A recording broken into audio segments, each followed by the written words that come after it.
नमस्कार सांग मैंने आउ गोटे नुआ भिडियो आपण को स्वागत करुच्ची। पुणी चलतु आज गोटे नुआ इंटरेस्टिंग कहानी नहीं आसी आपण मानक पई केमिति कहानी लगुच शेष में मतामत निहाती जनइबे कमेंट माध्यम चलतु आज कहानी को आरंभ करवा। मोर नाम हूँ प्रकाश, मोर बयस हूँ 30 वर्ष। यह कहानीटी 15 वर्ष तलर। मोर बड़ बापा पुओ बाहाघर है। भाउज घर को आसिले। भाउजों ना सीमा। भाई टिके माइचिया प्रकृतिर, तेणु तांकर चतुर्थी केमिति है ता परदिन मु भाउज को पचारिबा को गली। भाउज कहले तुम भाई को काम को नुह। मु जानीगली भाई किछि करि पारि नथिबो। मु भाउज को पटेवा को लगिली केमिति गेइबी। भाई दिन में परिया बेपार करने को मार्केट जाती। बड़ माँ को सेतेबेले देखा जाए ना कि शुणा जाए ना। एमती किछि दिन गलापर भाउज बाप घरे कौन काम पड़ा मत भाई कहले भाउज को बाइक नहीं जावाई। मु तो सुजोग खोजुली केमिति गेइबी। मु राजी हो गली। भाउज सकाळु रेडी हो सकाळु बाहर आमे बाइक रे गलु। तांको बाप घर पाखापाखि 30 किलोमीटर हम। भाउज मत लगिकी बसता। दूध जोड़ाक मो पिठे दाबी हो जाए। मोर बांड पूरा ठिया हो गला। किसी उपाय न पाई जाई जाकी होई गाड़ी चलाऊ थाए। तांको बाप घरे पहुँचलु। तांको घरे तांको माँ आउ भाउज थिले। भाउजंकर भाई बाहर चाकरी करती, तेणु से घरे नथिले। तापर खियापिया सरिया परे मुझे गाँ मार्केट आड़े बुलिया गली। संध्या है घर को फेरिली। प्रकृत में सीमा भाउज तांको सांग बाहाघर को जाइथिले। मु तांको घरे जानिली। भाउज कहले तुमे खाइकी सोई पड़, मु बाहाघर को जीवी आउ सेठी बाहाघर देखिबी। मु भाविली गेहिबी बोली एते दूर बसई आनिली, सबू बेकार है। मु मन मारी शोइली। राति पाखापाखि 4टा बेलू मो निद भांगिला। देखिली सीमा भाउज मो पाखे शोइचंदी। से पूरा निदरे शोई पड़छंदी।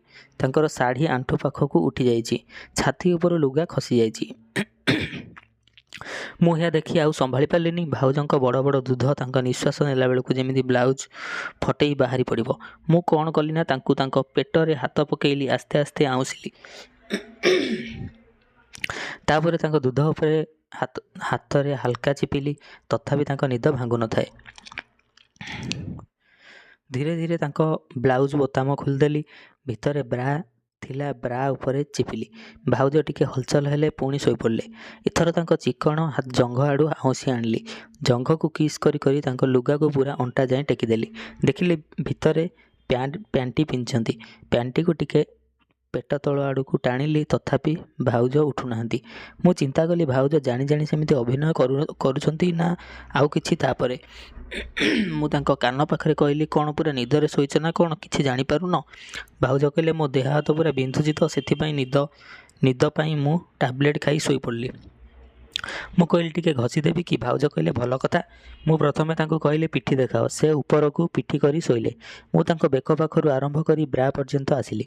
मु कहली भाउज तुमे तुम ब्राटा खोल। से कहले तुमे हुकटा खोली दियो। मु हुक खोली तांको पिठी को घसीली। तापर तांको गांडी आड़ को घसीली। कम चिपिली अधिका। तापर तांको ओलटाई देली। तांको गोड़ पटू घसी जंघ को खूब चिपिली। भाउज कहले बढ़िया मालिश कर जानिछ तो। मु कहले आहुरी मालिश जानिछि। भाउज कहले डेरी कर नहीं, आरंभ कर।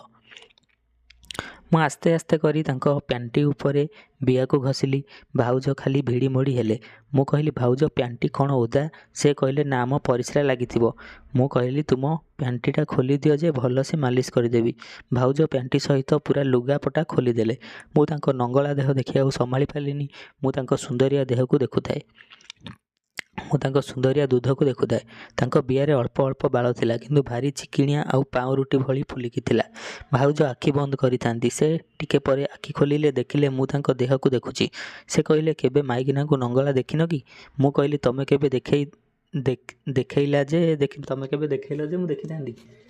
भाउज कहले सेमिति देखुथिबो ना किछि करिवो? मु कहली परमिशन दियो। भाउज हसिले, कहले तुम सामने जने माइकिना नंगला है शोची, तुम्हें परमिशन मागुच? तुम्हें कौन तुम भाई भाया कि? मत टिके राग लगिला। मु सांगे सांगे भाउजंक ऊपर को चढ़ी जाई तांको मुह को किस देवा आरंभ कली। भाउज मध्य मते किस कले, किंतु किस करने सहित दूध को चिपिली। गोटे हाथ में दूध चिपुଥାଏ, आउ गोटे हाथ में तांको बिया भितर गोटे आंगुठी पुरई दे सेंटी को रगड़िली। भाउज खाली ओ आ करने को लगिले।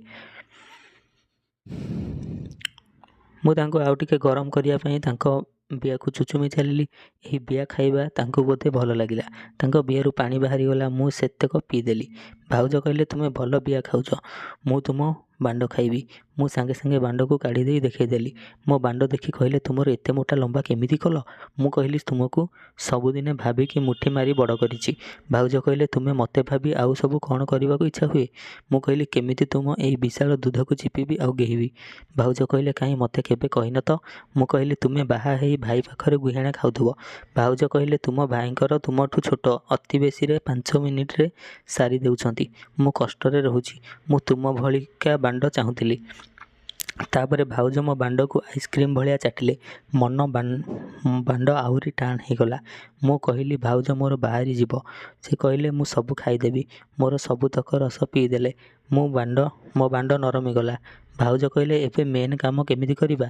ମୁଁ ଏଥର ପୁରା ନଙ୍ଗଳା ହେଇଗଲି। ଭାଉଜଙ୍କ ଉପରେ ଶୋଇଗଲି। 2ଟି ନଙ୍ଗଳା ଦେହ ଏକାଠି ହେଇଗଲା। ମୁଁ ପୁଣି ତାଙ୍କ ଦେହ ଆଉ ଦୁଧ ବିଆକୁ ଚାଟିଲି। ଏଥର ଭାଉଜଙ୍କ ହାତରେ ମୋ ବାଣ୍ଡକୁ ଧରି ତଳ ଉପର କଲେ। ମୋତେ ମଧ୍ୟ ମଜା ଲାଗିଲା ଆଉ ବାଣ୍ଡ ପୁଣି ରଡ଼ ଭଳି ଟାଣ ହୋଇଗଲା। ଭାଉଜ କହିଲେ, ଏଥର ମୋ ବିଆରେ ପୁରାଅ, ଆଉ ରହି ହେଉନାହିଁ। ମୁଁ ଆସ୍ତେକି ତାଙ୍କ ବିଆରେ ବାଣ୍ଡକୁ ଲଗାଇ ଘଷିଲି, ଯେମିତିକି ଭାଉଜ ଆଉ ଟିକେ ଗରମ ହେବେ। ଭାଉଜ ମୋତେ କହିଲେ, ଜଲ୍ଦି ପୁରାଅ। ମୁଁ ଗୋଟେ ଧକ୍କା ମାରିଲି ଯେ ବାଣ୍ଡ ଅଳ୍ପ ବିଆ ଭିତରକୁ ଗଲା। ଭାଉଜ ଜୋରରେ ଚିଲେଇଲେ। ମୁଁ ତାଙ୍କ ପାଟିକୁ ମୋ ପାଟିରେ ଚାପି ଧରିଲି, ଯେମିତି ପାଟି କରିପାରିବେ ନାହିଁ। କାହିଁକିନା ପାଖ ଘରେ ତାଙ୍କ ଭାଉଜ ଶୋଇଛନ୍ତି, ନହେଲେ ସେ ଜାଣିଦେବେ। ଏଥର ଆଉ ଗୋଟେ ଧକ୍କା ମାରିଲି ଯେ ମୋ ବାଣ୍ଡ ପୁରା ଭିତରକୁ ଗଳିଗଲା। ଭାଉଜଙ୍କ ବିଆ ଟାଇଟ୍ ଥିଲା। ମୋ ମୁଷଳ ବାଣ୍ଡକୁ ସମ୍ଭାଳି ନପାରି ପାଣି ଛାଡ଼ିଦେଲା। ସେହି ପାଣିରେ ବିଆ ଟିକେ ନାଳୁଆ ହେଇଗଲା। ବାଣ୍ଡ ଏଥର ଆରାମସେ ଭିତର ବାହାର ହେଲା। ଭାଉଜଙ୍କୁ ମଜା ଲାଗିଲା। ମୋତେ ଭାଉଜ ଭିଡ଼ି ଧରି ତାଙ୍କ ଅଣ୍ଟାକୁ ମୋ ଆଡ଼କୁ ଠେଲି ଠେଲି ଗେହି ଚାଲିଲେ। ସେତେବେଳକୁ ଭାଉଜ ଆଉ ଥରେ ପାଣି ଛାଡ଼ି ସାରିଲେଣି। ମୁଁ କହିଲି, ଭାଉଜ କାଟୁଛି କି? ସେ କହିଲେ, କାଟିଲେ ବି ମଜା ଲାଗୁଛି। ତୁମେ ଟିକେ ଏଥର ଭଲରେ ଧକ୍କା ମାରି ଚାଲ। 15 ମିନିଟ୍ ଗେଇଲା ପରେ ମୋର ବାହାରିବାକୁ ହେଲା। ମୁଁ ପଚାରିଲି, କେଉଁଠି ଛାଡ଼ିବି? ସେ କହିଲେ, ଭିତରେ ଛାଡ଼ିଦିଅ। ବିଆ ମୋର ଥଣ୍ଡା ହେଇଯାଉ। ମୁଁ ସବୁତକ ମାଲ୍ ଭାଉଜ ବିଆ ଭିତରେ ଛାଡ଼ିଦେଇ ସେମିତି ନଙ୍ଗଳା ହୋଇ ଶୋଇ ରହିଲି। ଭାଉଜ କହିଲେ, ମୋ ବାହାଘର ପରଠୁ ଏମିତି ଗିହଣା ଖାଇନଥିଲି। ମନ ପୁରା ଶାନ୍ତି ହେଇଗଲା। ସେତେବେଳକୁ ପୁରା ସକାଳ ହୋଇସାରିଲାଣି। ତାଙ୍କ ଭାଉଜ କେବେଠୁ ଉଠିସାରି ଆମ ଗିହଣା ଦେଖୁଛନ୍ତି ଆମକୁ ଜଣାନାହିଁ। ଭାଉଜ ଲୁଗାପଟା ପିନ୍ଧି ବାହାରିବାକୁ ଗଲେ। ମୁଁ ଟିକେ ଲେଟ୍ରେ ଉଠି ବାହାରକୁ ଗଲି। ଦେଖିଲେ ନଣନ୍ଦ ଭାଉଜ ବସି କ'ଣ କଥା ହେଉଛନ୍ତି। ମୋ ଆଡ଼େ ଚାହିଁ ହସୁଛନ୍ତି। ମୁଁ କିଛି ନ ଜାଣିଲା ଭଳି ବାଥରୁମ୍କୁ ପଳେଇଲି। ବାଥରୁମ୍ରେ ଥାଇ ମୁଁ ତାଙ୍କ କଥା ଶୁଣୁଥାଏ। ତାଙ୍କ ଭାଉଜ ତାଙ୍କୁ କହୁଥାନ୍ତି, ସୀମା ପ୍ରକାଶର କେତେ ବଡ଼ ବାଣ୍ଡ, କେମିତି ସମ୍ଭାଳି ପାରିଲ? ସୀମା ଭାଉଜ କହିଲେ, ତୁମର ଦରକାର କି? ତାଙ୍କ ଭାଉଜ କହିଲେ, ମୁଁ ତୁମ ଗିହଣା ଦେଖି ମୋ ବିଆରୁ ପାଣି ବାହାରିଗଲା। ସୀମା ଭାଉଜ କହିଲେ, ମୁଁ ବାହାନା କରି ଦ୍ୱିପହରେ ମୋ ସାଙ୍ଗ ଘରକୁ ଯିବି। ତମେ ପ୍ରକାଶକୁ ପଟେଇ ଗେହି ହୋଇଯିବ। ମୁଁ ଭାବିଲି, ଯାହା ହେଉ, କେବେ ଗେହିବାକୁ ମିଳୁନଥିଲା, ଏବେ 2ଟା ବିଆ ମିଳିଲା। ଏହା ପରେ କହିବି କେମିତି ତାଙ୍କ ଭାଉଜକୁ ଗେହିଲି।